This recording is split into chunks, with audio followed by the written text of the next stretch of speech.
4 মাস আগে এখানে এসেছিলাম, ওয়াদা করে গিয়েছিলাম যে নদী ভাঙ্গনের কারণে যারা যারা ক্ষতিগ্রস্ত আছে তাদের পাশে থাকবো, তাদেরকে সহযোগিতা করব।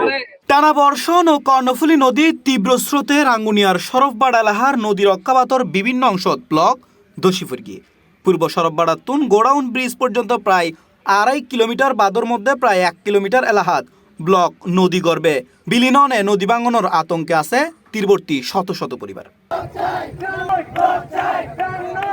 মঙ্গলবার 14 জুলাই বিয়েলে ভাঙন কবলিত ভূমিরকিল এলাহা পরিদর্শন করে স্থানীয় সংসদ সদস্য হুমাম কাদের চৌধুরী।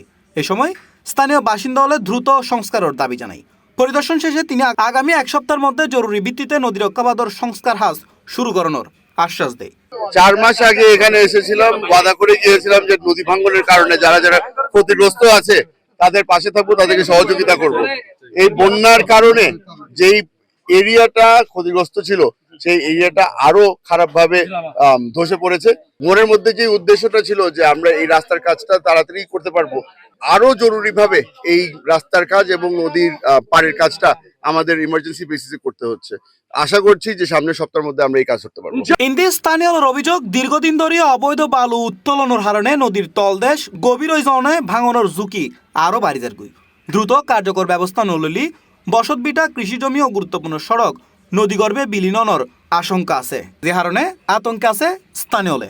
আর 30 বছর লতি কাজে নদী ভাঙনে হষ্ট আর জিন্দেগি যারবি একে একে 7-8বার 9বার আর ঘর ভাঙ্গি আবার মানুষরা আইছে এখানটারে এইভাবে আর আজি জীবন যাপন করির। তো এই ভাঙ্গনের লাই আজি আর হুমাম কাদের সাহেবের কাছে আমরা এই আকুল আবেদন জানাই। আমাদের এই নদী ভাঙ্গনের বলদিন দিন পানি রিফারিং করি পেলাই আর ওর কাছে আকুল আবেদন জানাই।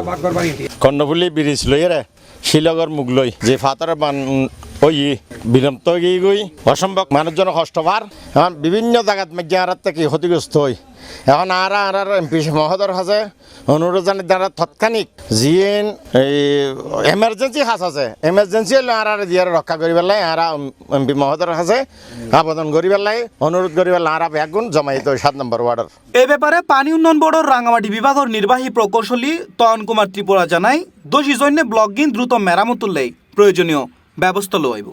সরফবাড়ার মানচিত্র থেকে 2/3 ভূমিরকিলের অংশ চলে গেছে, অর্থাৎ 3 ভাগের 2 ভাগ চলে গেছেন। এই এলাকার মানুষ চট্টগ্রামের যে কোনো অঞ্চলে গিয়ে দেখলে পাওয়া যাবে, কারণ হচ্ছে জনবহুল এবং জনবসতিপূর্ণ এলাকা ছিল। নদী ভাঙ্গনের কারণে মানুষগুলো বিভিন্ন জায়গায় আশ্রয় নিতে বাধ্য হয়েছে। আমরা 2/3 মধ্যে মাত্র 1/2 মানুষ মাত্র ভূমিরকিলবাসী এখনো আছি। ইন্দি এমপি হুমাম কাদের চৌধুরীর আশ্বাসে খুশি এলাকাবাসী হর বাদর এই উন্নয়ন হাস সংস্কার গড়ইলি নদীর তীরবর্তী এলাকার বাসিন্দল নিরাপদে তাইব। C plus TV, Chittagong.